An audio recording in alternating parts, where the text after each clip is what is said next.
Hardware manufacturers typically position racing games as the premier showpiece of a new console's graphical and performance capabilities. The original PlayStation had Ridge Racer. The first Xbox hit the scene several years later with Project Gotham Racing in tow. While Microsoft managed to ship Xbox One with a first-party racer, Forza Motorsport 5, the PlayStation 4 had to rely on third-party fare such as Need for Speed Rivals. Notably, Driveclub from Evolution Studios initially constituted the must-have racing experience on PS4. But issues with the game's core conceit postponed it well beyond the console launch window. Having long developed top-tier racing titles for PlayStation consoles, the team at Evolution dreamt of ushering the genre into a new era, wherein community building and team-based racing occupied center stage. The studio arguably accomplished as much with Driveclub, but not without more than a fair few growing pains. Throughout its stunted life cycle, the arcade racer accelerated from a disastrous launch to a redemption arc that hit its stride too late. Many a PS4 owner still remembers the thrill of speeding through real-world inspired locales though, racing or tackling challenges to boost the dominance of their community-made club. Evolution's injection of motorcycle races a year after launch further amplified the high-octane experience, and seemingly left the door open for the game's continued expansion into new avenues. Unfortunately, the untimely closure of the development house resulted in Driveclub being stuck in neutral, with only a middling VR port following in its wake. This is the tragedy of Driveclub.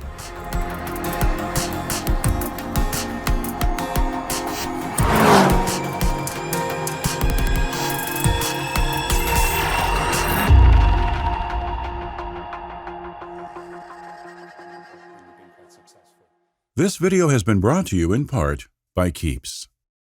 No one is ready to lose their hair, yet 2 out of 3 men will experience hair loss by the time they're 35. Enter Keeps, which offers clinically proven, research-backed treatments to combat hair loss and improve hair growth. Without ever visiting the doctor's office, Keeps will deliver their treatments straight to your doorstep at roughly half the cost of a traditional pharmacy.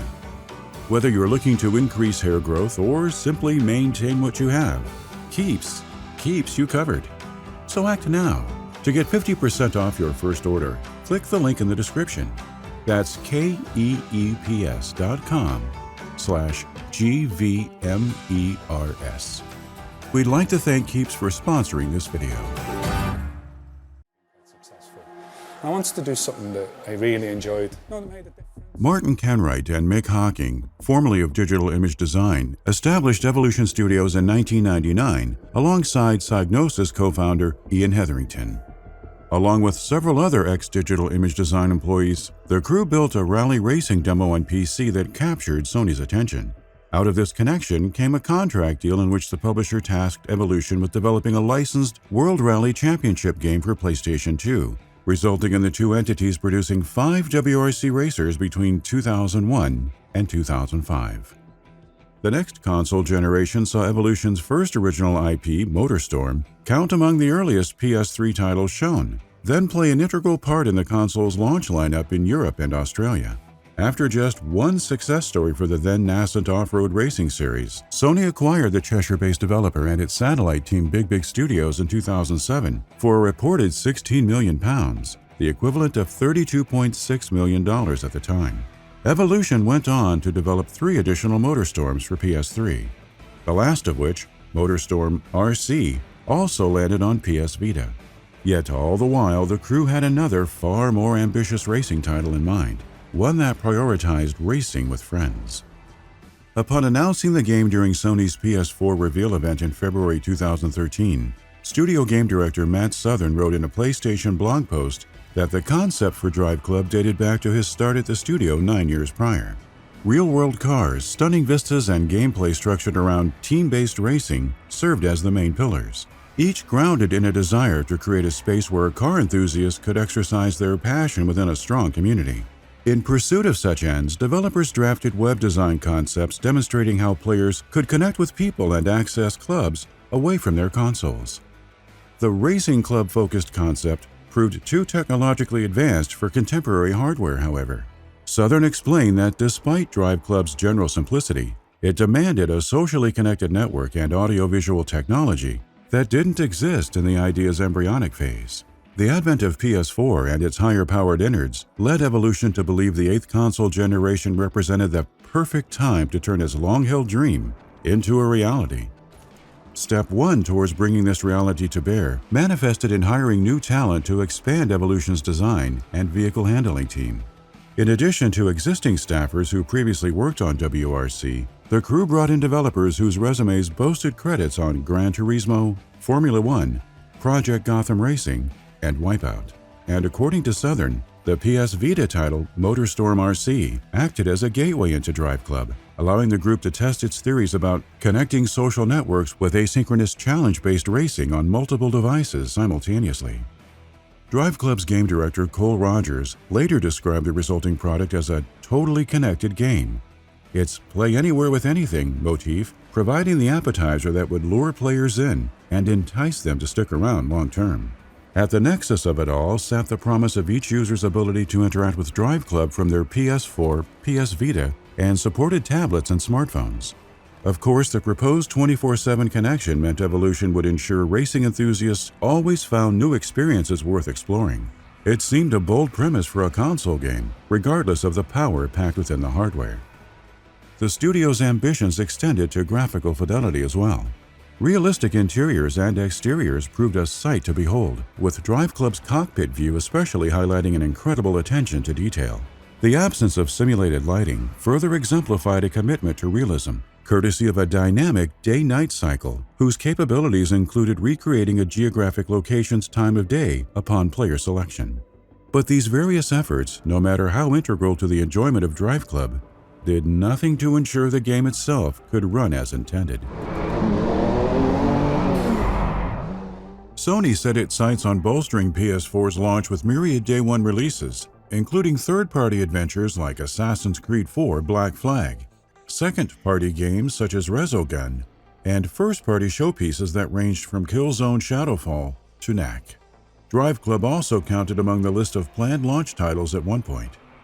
On top of its initial significance to PS4's market debut, Sony and Evolution propped up a PS Plus edition of the racer, a version for PS Plus subscribers featuring the same content as the digital and retail offerings, but with a reduced number of tracks and cars. Neither iteration would arrive on time, though. Following a rumor that circulated a week prior, the publisher confirmed in October 2013 plans to postpone Driveclub to early 2014. President of Sony Worldwide Studio Shuhei Yoshida wrote on the PlayStation blog that Evolution needed more time to deliver on its vision, though he remained confident the final product would surpass player expectations. As a result, Contrast from Compulsion Games replaced Driveclub on PS Plus's instant game collection for the PS4 launch. The official statement claimed the extended development period made way for improvements to the visuals and overall experience. By March 2014, however, Sony executives were singing a different tune, as software product development head Scott Rohde divulged in an IGN interview that Evolution had gone back to the drawing board. Rohde said PlayStation would willingly eat the cost of a lengthy delay if it meant ensuring a game's readiness before shipping. But behind the scenes, the publisher had begun cutting costs elsewhere. 2 weeks after Rohde's statement made the rounds, Sony's gaming sector laid off staffers at 3 internal development houses: Evolution Studios, Gorilla Cambridge, and London Studio. The corporation kept specific numbers under wraps, though Videogamer.com heard numerous people from each outfit were made redundant. A Sony spokesperson informed the publication that redundancies came as part of a regular review of Worldwide Studios' operations and ultimately culminated in a decision to make changes within its European teams. Yet while all 3 groups became subjects of focused restructuring, the representative maintained these changes would not impact Driveclub's development. One departure in particular did cast a wide shadow over the then 2-time delayed project, that of game director Cole Rogers. In a statement to Video Gamer, Rogers insisted the layoffs had no bearing on his exit. The former director later clarified in a NeoGAF post amid the circulation of false claims about his departure that he resigned in February 2014 due to family-related matters. Evolution appointed design director Paul Rashinsky as the new game director in Rogers' absence. Upon speaking publicly for the first time following his promotion, Roshinsky revealed the dynamic menu as the primary reason for Driveclub's protracted production cycle.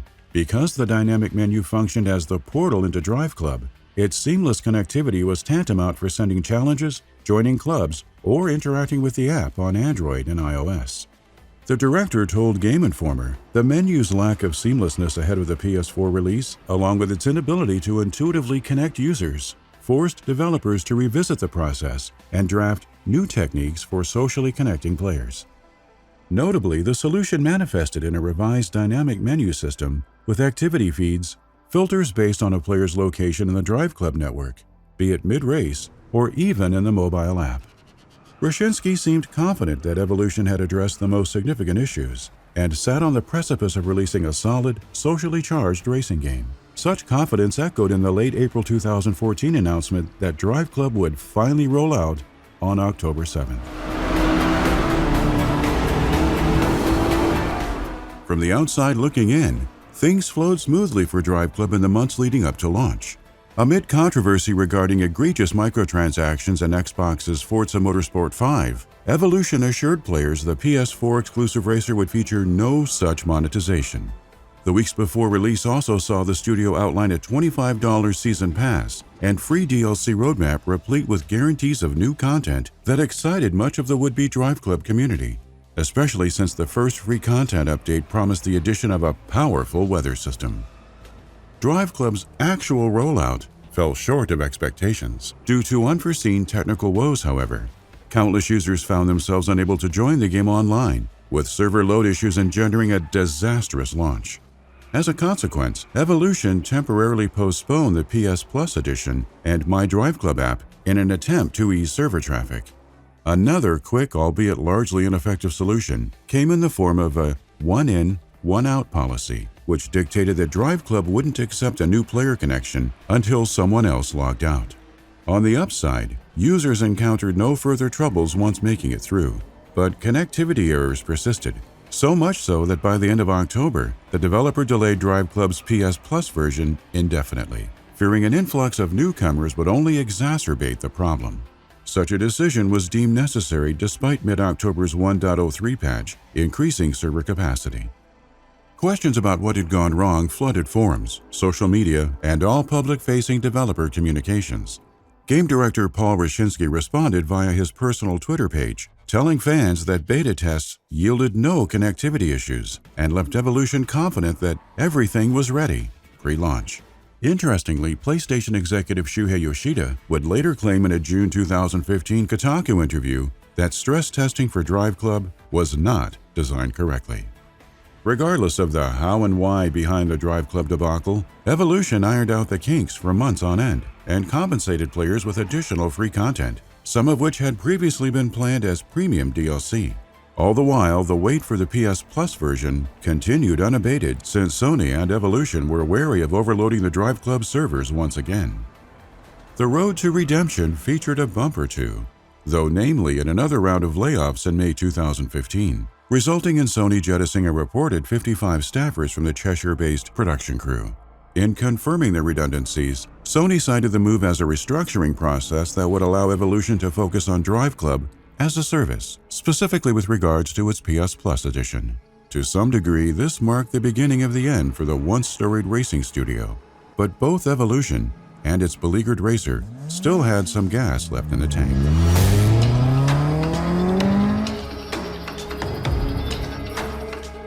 A significant server update in June 2015 constituted the first tracks laid for Driveclub's path towards a comeback. During a maintenance period on June 1st, Evolution exchanged the old servers for an upgraded network capable of providing vastly improved connectivity. The new system went online just in time for the long-awaited deployment of Driveclub PS Plus Edition, which received a staggered release across the globe on June 25th to mitigate launch troubles. Driveclub enjoyed relatively smooth sailing from then on. For one, Roshinsky revealed in a celebratory social media post that Evolution's newest racer had sold an impressive 2 million copies before its arrival on PS Plus. But the real forward momentum took off in October 2015, 1 year after the title's initial release. This month may have marked the end of Driveclub's stint as a PS Plus offer, Yet it also brought about the Bikes standalone expansion that introduced players to superbike racing with brands such as Ducati and Yamaha, as well as a new tour, gameplay mode, and challenges. Private multiplayer lobbies debuted not too long thereafter, as did an update that raised the club level cap from 50 to 55. And Hardcore mode emerged in a February 2016 patch, removing several driving assist features for racers who wanted more of a hardcore handling experience. The litany of changes and updates deployed in the 16 months following Driveclub's initial rollout proved tantamount to its staying power, yet helped little in keeping the lights on at Evolution Studios. While assessing the business of PlayStation's European arm in March 2016, Sony decided to shutter the development house permanently. Codemasters fortunately welcomed Evolution to its stable of production teams weeks later, a shrewd business move that set the Dirt and Grid creator up as the world's largest racing-focused games company. Despite these behind-the-scenes shakeups, Driveclub received one more free content drop in October 2016. The posthumous 1.28 update most notably added 15 urban-style tracks to the racer. As a bonus, the update's patch notes featured a brief farewell message from developers, thanking players for their support. The short-lived racing IP managed to put on one final show before driving off into the sunset, too. Sony unveiled Driveclub VR ahead of Gamescom 2016, promising a dynamic racing experience exclusively for the PlayStation VR. Nico Oru, the principal programmer at Psy Immersive Technology Group, said the project entered production a year before its announcement, with developers emphasizing online modes, a single-player career, and drifting and time trial challenges. The virtual reality bent also allowed users to closely inspect each car's highly detailed interior, an option that reviewers and players would later dub one of the VR game's few redeeming qualities. It wasn't until March 2019 that Sony rang the death knell, informing customers of its plan to delist Driveclub, Bikes, and Driveclub VR from the PS Store in August. Paul Rashinsky, then a game director at Slightly Mad Studios, explained the unfortunate decision was contingent on licensing-related matters, given the standard practice of 5-year deals across the industry. That explanation may have numbed the pain, yet Driveclub leaving PSN a day ahead of schedule exacerbated community frustrations concerning how Sony handled the franchise. All online features ceased on March 31, 2020, when the servers shut down. Online Season Pass content, events, leaderboards, and multiplayer challenges stopped functioning. However, single-player DLC and the offline modes remained playable, letting users continue to power through a stripped-down version of the so-called socially charged racer. Driveclub thus ended as it began on release day, as a shell of Evolution's ambitious vision for the genre. Still, good things were born from its short-lived time in the spotlight. According to Shuhei Yoshida, Sony formed a central tech team to properly beta test and better review multiplayer code as a response to Driveclub's shortcomings. A passionate community of players grew out of the project's slow rise to greatness, too. It's a tragedy, then, that Sony and Evolution lacked the tools necessary to give Driveclub the successful start its carefully crafted content deserved.